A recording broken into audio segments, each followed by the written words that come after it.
क्या आपको लगता है कि तलाक की तलवार जब लटकती है तो आपके प्राइवेट मैसेजेस वाकई प्राइवेट रहते हैं?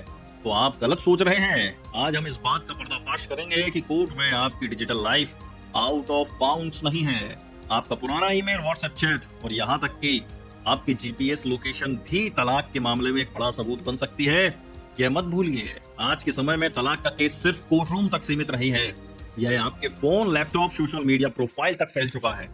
जिस तरह से हम आधार को हर जगह लिंक करते हैं, उसी तरह हमारी डिजिटल लाइफ भी हमारी हर हरकत को रिकॉर्ड कर रही है। तो क्या होता है आखिर डिजिटल एविडेंस? आम भाषा में कहें तो डिजिटल एविडेंस का मतलब होता है कोई भी जानकारी जो इलेक्ट्रॉनिक रूप में स्टोर, ट्रांसमिट या रिसीव की गई हो और जिसे कोर्ट में सबूत के तौर पर पेश किया जा सके। यह सिर्फ ईमेल या मैसेजेस तक सीमित नहीं है, बल्कि इसमें शामिल है social media post, likes, comments. अगर आपकी पत्नी या पति तलाक का केस लड़ रहे हैं और आप सोशल मीडिया पर दिखा रहे हैं कि आप बड़ी पार्टी कर रहे हैं या किसी और के साथ तस्वीर शेयर कर रहे हैं, तो यह सीधे तौर पर आपके व्यवहार और आर्थिक स्थिति पर सवाल उठा सकता है।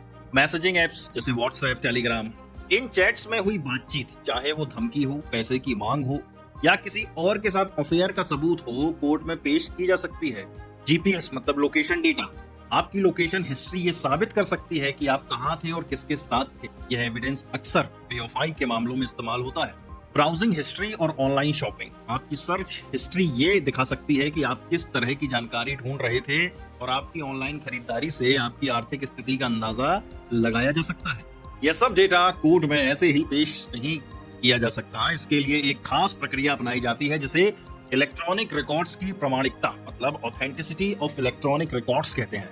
भारत में डिजिटल सबूत को भारतीय साक्ष्य अधिनियम 2023 की धारा 63 के तहत एडमिसिबिलिटी मिलती है। भारतीय साक्ष्य अधिनियम 2023 की धारा 63 मतलब सेक्शन 63 ऑफ भारतीय साक्ष्य अधिनियम, इस धारा के मुताबिक किसी भी इलेक्ट्रॉनिक रिकॉर्ड को कोर्ट में सबूत के तौर पर पेश करने के लिए कुछ शर्तों को पूरा करना जरूरी है। ये शर्तें यह सुनिश्चित करती हैं कि सबूत के साथ किसी भी तरह की छेड़छाड़ नहीं की गई है। अब धारा 63 की शर्तें भी समझो। कंप्यूटर या डिवाइस से जनरेट होना, जानकारी जिस कंप्यूटर या डिवाइस से निकाली गई है वह सही से काम कर रहा हो। नियमित उपयोग मतलब डिवाइस को नियमित रूप से उपयोग किया गया हो और डेटा उस समय जनरेट हुआ हो जब डिवाइस सही तरीके से काम कर रही थी। डेटा का स्रोत, जिस व्यक्ति ने डिवाइस का इस्तेमाल किया उसके पास डेटा जनरेट करने की सही अथॉरिटी हो। अब आया सर्टिफिकेट। सबूत के साथ एक सर्टिफिकेट देना जरूरी है जिसमें यह बताया जाए कि सबूत सही है और इसमें कोई बदलाव नहीं किया गया है। यह सर्टिफिकेट उस व्यक्ति द्वारा दिया जाता है जो उस डिवाइस के संचालन या प्रबंधन के लिए जिम्मेदार था। इस धारा को हार्डकोर इसलिए माना जाता है क्योंकि अक्सर इस सर्टिफिकेट के अभाव में कई सबूत कोर्ट में पेश नहीं हो पाते।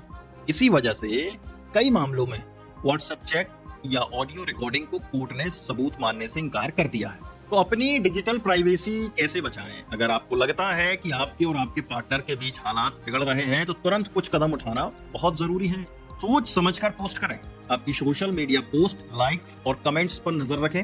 फालतू की चैट्स, बकरबाजी बंद करें। अपने पार्टनर के साथ या किसी और के साथ मैसेज पर फालतू की बहस करने से बचें। पासवर्ड को तत्काल बदलें। अपने सभी अकाउंट्स के पासवर्ड बदल लें, खासकर उन डिवाइसेस के जो आपके पार्टनर के पास है। फालतू के ऐप्स को हटा दें।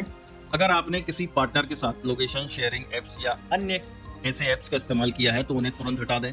लीगल सलाह लें।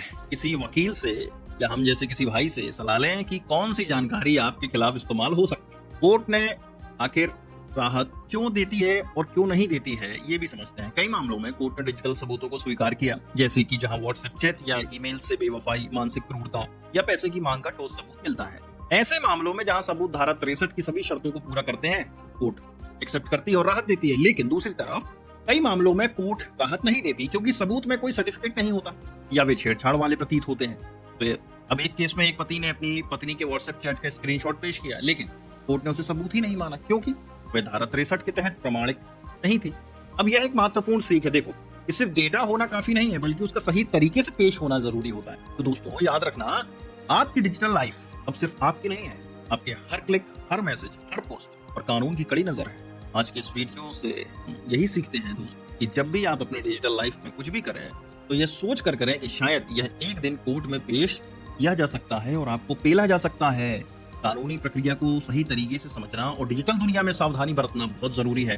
मुझे उम्मीद है कि आज की ये जानकारी आपके लिए उपयोगी होगी। अगर आपका कोई सवाल है तो कमेंट बॉक्स में बेहिचक पूछें। मिलते हैं अगले वीडियो में, तब तक के लिए नमस्कार।